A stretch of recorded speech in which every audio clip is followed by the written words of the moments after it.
This morning I was editing a travel vlog that I shot almost a year ago when my wife and I went on vacation.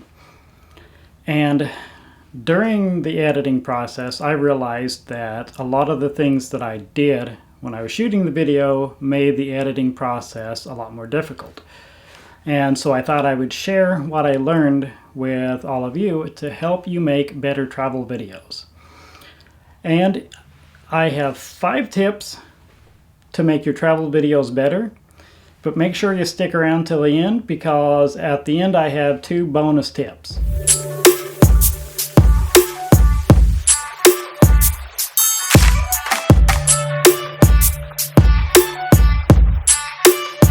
The first tip is to take your camera everywhere you go and to shoot more video than you think you'll need, including B-roll.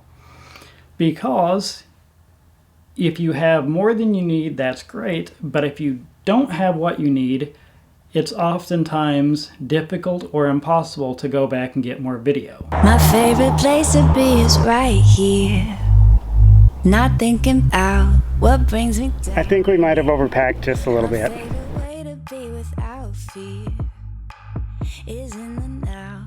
A couple of years ago, I learned that there's not a whole lot of airflow, so I got a fan and an extension cord. Number 2 is to know when to put the camera down and to be in the moment. It's great to have good travel vlogs and shoot good video and everything, but sometimes you got to know when to put the camera down, be in the moment, and enjoy the trip.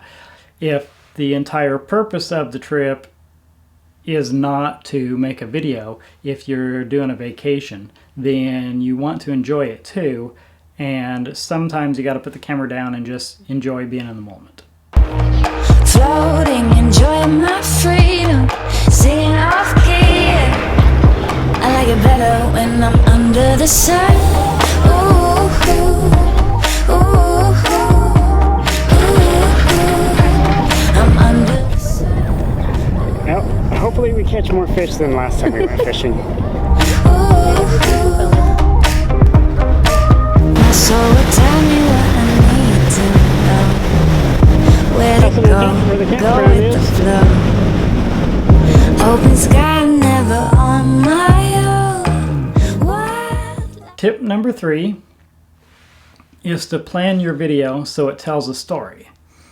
Otherwise, it's going to just be boring and random. And so each day of your vacation, kind of plan out what you're going to do and decide which things you need to record and what you might say about it so that you have it when you edit. Also, too, keep in mind what you're going to do in the edit when you shoot so that it makes it easier. So you can kind of build in transitions and things like that to make the editing much easier.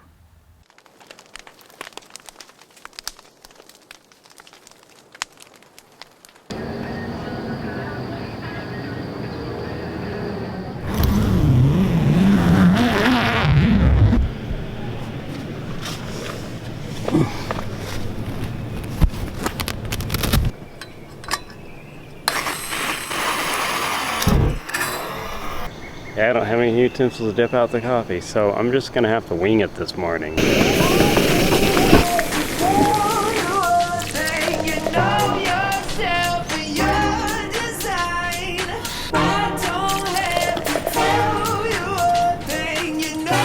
Must drink more coffee.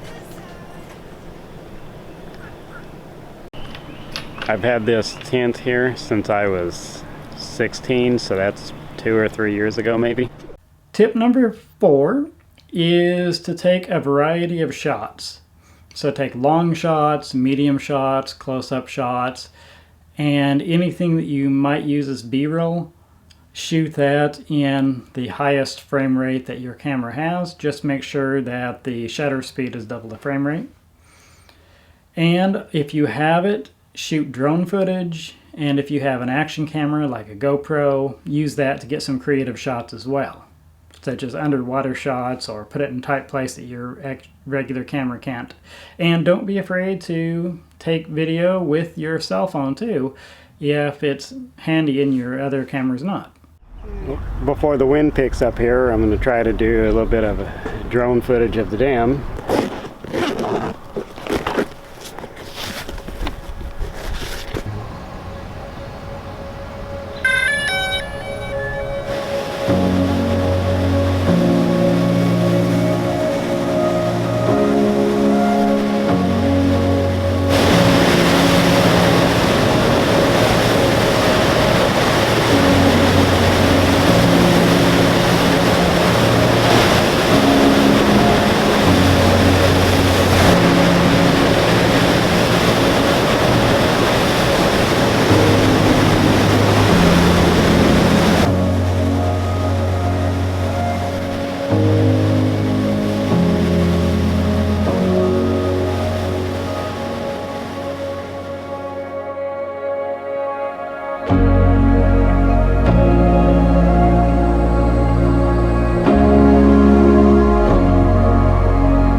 Alright, mission's accomplished. I flew the drone. Now we're gonna go see if there's breakfast ready yet. Coffee. And coffee, absolutely.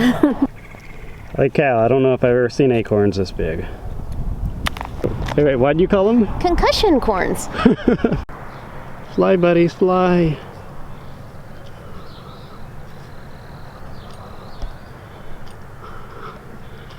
I guess they're not gonna fly, I guess they're just gonna hop. That was totally lame. I thought they were gonna fly away. They're just like, nope, we can hop faster than you can walk. And I wasn't gonna chase them because that would just be mean and probably stupid, so.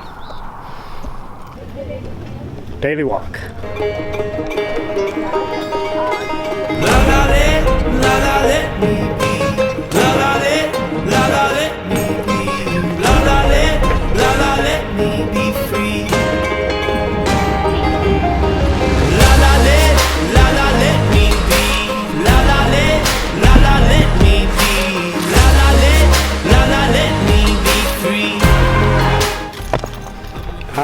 I'm always getting distracted and needing to catch up with the rest of the group. Alone in my apartment, I should have seen the warning sign.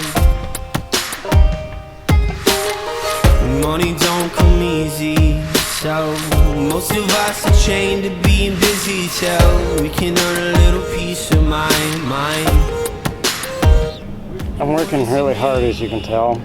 It's a lot of hard work being out here at the lake. Tip number 5 is don't wait too long to edit your video. Now, this is a mistake that I definitely made on this video. I waited way too long, and the plan that I had has long vanished from my mind, and I don't remember exactly what I was planning to do. So I had to kind of wing it.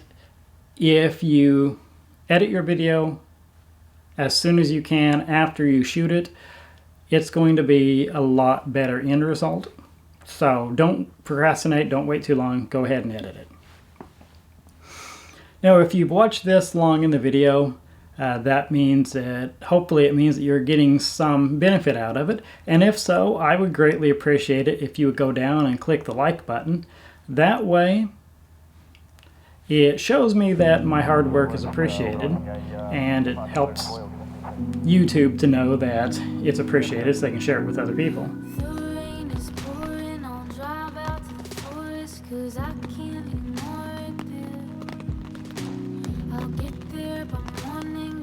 The last day of camping, pretty much without fail, there's always going to be rain. So I got to take my tent home and dry it off before I put it away so it doesn't mold. And since I just got to get it back out right after I get it, I'm going to just go ahead and throw it in this plastic bag so it doesn't get everything wet until I get home.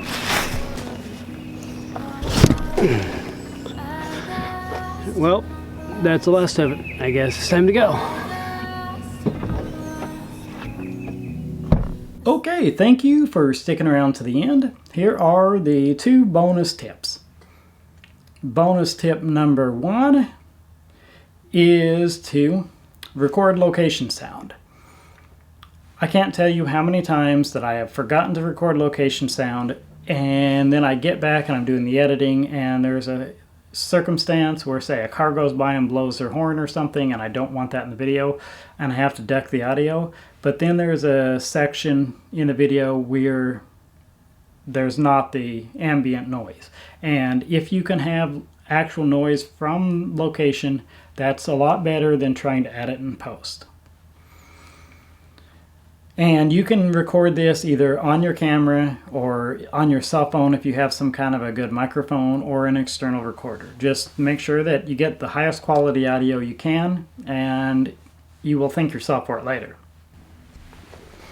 Tip number 2, always bring an ND filter, because when you're shooting outside, it's going to be a lot brighter than you think it's going to be. And if you don't have an ND filter, you're going to have to shoot in a lot higher aperture, which means you're not going to have a very shallow depth of field, and sometimes it's still too bright, which is going to force you to change your shutter speed, and that's something you don't want to do, because you always want your shutter speed to be double your frame rate. And if you have to adjust your shutter speed, then that's going to make it so that the motion blur and everything is unnatural, and your video is going to look like hot garbage. So just make sure you bring an ND filter and use it when you're outside in the bright sun. If you have any questions for me or anything that I missed, put it in the comments down below. And check out my other videos. I'm trying to put up as many tutorial videos as I can with things that I've learned from mistakes that I have made. I figure that I make the mistakes and share the information with you so you don't have to make the mistakes as well. So thanks for watching, and I will catch you in the next video. Go out there, shoot, edit, and repeat.